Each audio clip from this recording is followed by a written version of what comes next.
As to bond. Your Honor, we are just looking to address the condition of bond that requires that Mr. Hopkins be on house arrest. Prior to this matter, Mr. Hopkins was employed as a result of having the tether plates. No longer able to, in this case, he was no longer able to maintain that employment. He is wishing, hoping to be able to get new employment and is asking that the court consider a no go-to order, no contact order, or anything of that nature.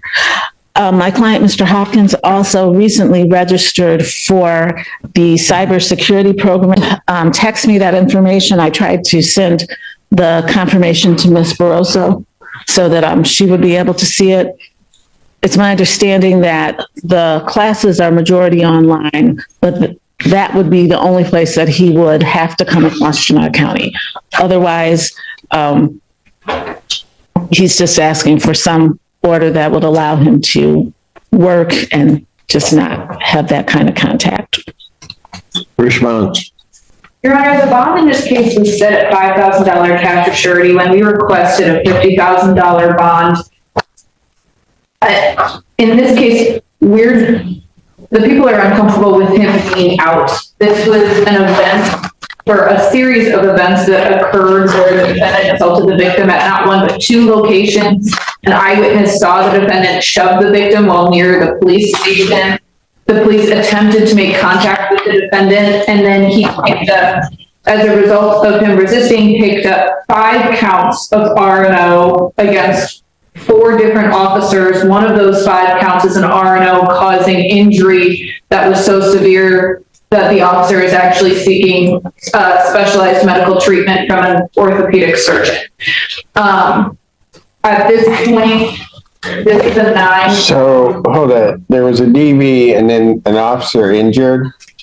Why is he out? Your Honor, if I could address. Hold on. I'll let Ms. Barroso finish and then you can address it. I just had an intermediate question. Go ahead. Defense opens by asking to remove Hopkins' house arrest so he can work and attend cybersecurity classes. But the judge's demeanor changes fast when the prosecutor details the backstory. 2 alleged assaults on the victim, 5 counts of resisting officers, and 1 officer left so injured they now need surgery. The judge can't hold back. Wait, there was DV and an officer injured? Why is he even out? So at this point, I don't think that a modification of bond removing him from being on house arrest is appropriate. We objected to a nominal bond of $5,000 when it was originally granted. At this point, I don't think that any further reduction is appropriate. A couple things. First of all, Mr. Hopkins is here with his father. He is 20 years old. He has no prior criminal history. In reviewing the police report and the video, even the report references that the altercation, that the incidents that resulted in this charge, that there were... In which charge? I'll start with the domestic violence. That with those charges, that there was a more complicated situation. I believe the officer said, the report says something to the effect of, and this would also go to the property, that there had been physical altercations between the 2 of them, fighting between the 2 of them, and breaking of objects between the 2 of them. So I believe that there's more to this than said. The allegations of the domestic violence are the one of the shoving, and also I believe Mr. Hopkins taking his own computer back from the complainant. That's the second allegation of the domestic violence. And the resisting and obstructing is, the allegations are that Mr. Hopkins, not that Mr. Hopkins turned around and slammed someone or punch them or anything, that he pulled away. The allegation is the officer fell and that caused the injury. And then that officer fell, yes, as he pulled away. And then subsequently, 4 officers who were, some of whom just pulled up on the scene in the video, all ran after him. And that's where the resisting and obstructing comes.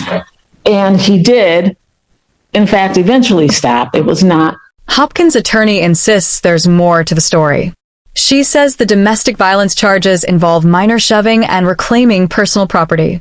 As for the police encounter, she claims he panicked, ran, and that the officer's injury was unintentional. Her version paints him as overwhelmed, not aggressive. It's a tone shift, but the prosecution isn't buying it. It's not as if he were in a vehicle and went miles or hours away. He did stop running, and he did, once they complied, once that occurred, there were no further incidents. So, Your Honor, I'm sorry. That is not the characterization of the RNO. The allegations include him punching 2 officers in the face, breaking free of their grasp, causing them to fall to the ground, twisting and seriously injuring an officer's finger. And then it went on for such a period of time that an officer had to point and deploy a taser. And that another officer had to point their pistol at the defendant. So at this point, I don't think it was him passively. I had an opportunity to view the video. Well, you had an opportunity to view the video. Yes. Let me ask you this.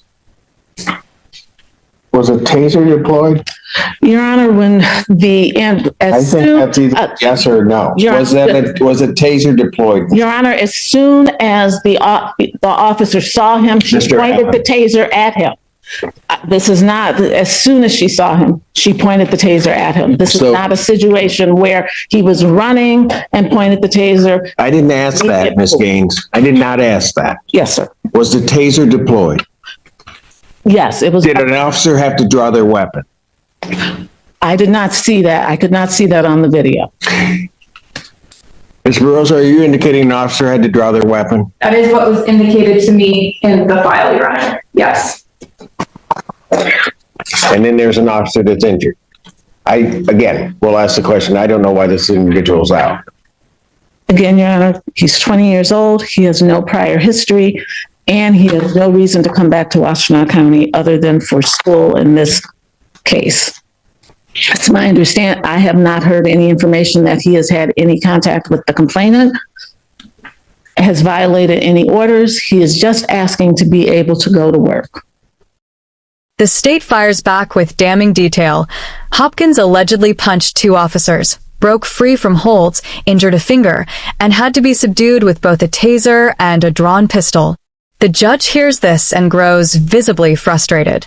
The defense sticks to its version. No history, no injuries to the DV complainant, no contact since release. But the credibility gap is widening by the second. And to be able to get a job and go to work.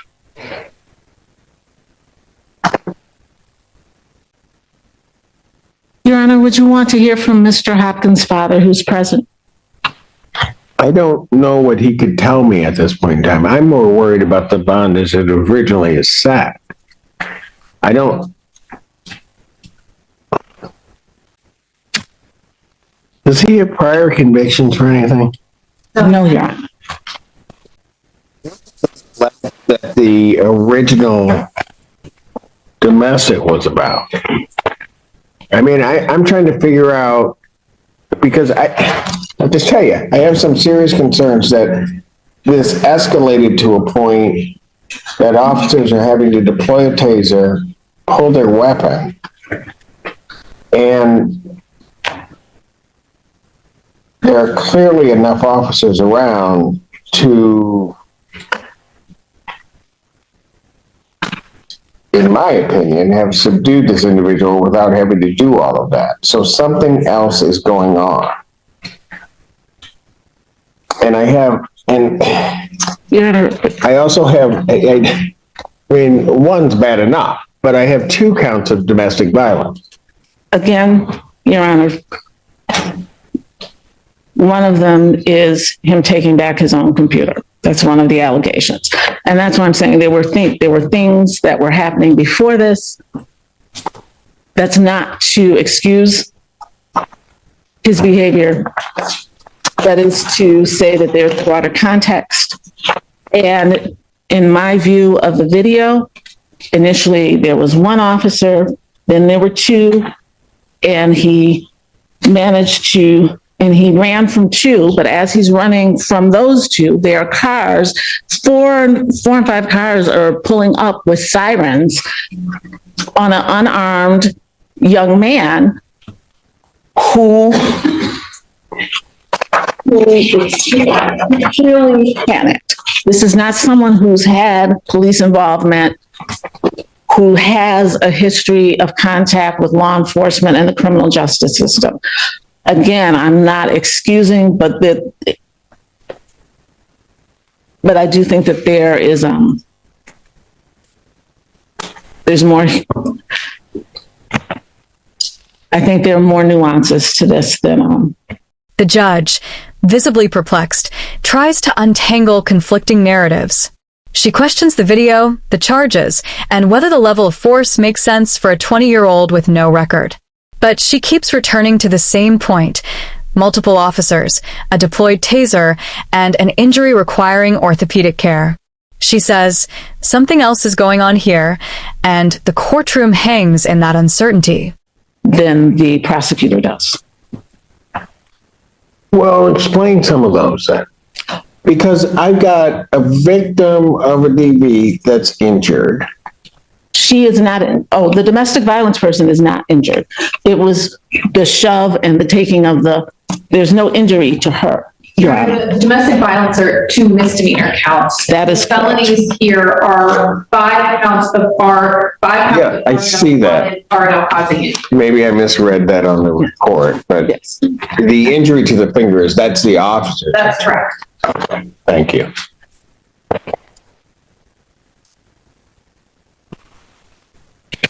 I don't understand this. I mean, there's a lot I don't understand. How, and I get there are resisting and obstructings that are filed that some may look at as questionable in terms of the charge. I get that.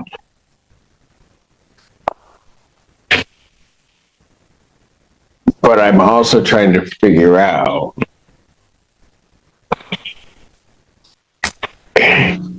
how an officer gets injured,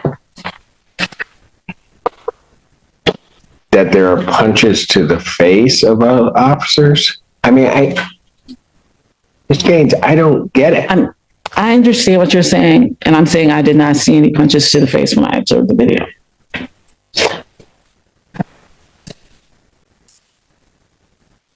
Well, tell you what, I'm certainly not changing any conditions. Can you explain to me one reason why I shouldn't raise his bond? Your Honor, he has appeared for every court date, and he has not picked up any new charges. He has not had any contact with the complainant on the domestic violence or any of the officers. My understanding from him is that he has only come to Washtenaw County for court. He does not even reside in this county. It does not appear he's a flight risk, nor that he is a danger to the community. He is here with his father. He has come to every court date, and he's highly responsive to my calls and texts. And absent the no offer in this matter, we'd be looking to resolve it. Anything else from the people? No, Your Honor. You know what? I'm not changing his condition in the bond. I'm not at this juncture going to up his bond either, although of rights I should. Of rights, I don't think he should be out around tethered or not, given that behavior. I'll let Judge Perry deal with that after she hears the preliminary examination. Bond will continue. Motion for bond reduction or changing condition is denied. Thank you. Defense tries to hold the line. Hopkins has never missed court, hasn't contacted the complainant, and is supported by family. The judge acknowledges it, but can't let go of the severity. She says flatly, "I should raise his bond," but stops short, leaving it to the next judge. The bond stays. The motion to modify is denied. No relief, no reduction, just a warning that this case is far from over.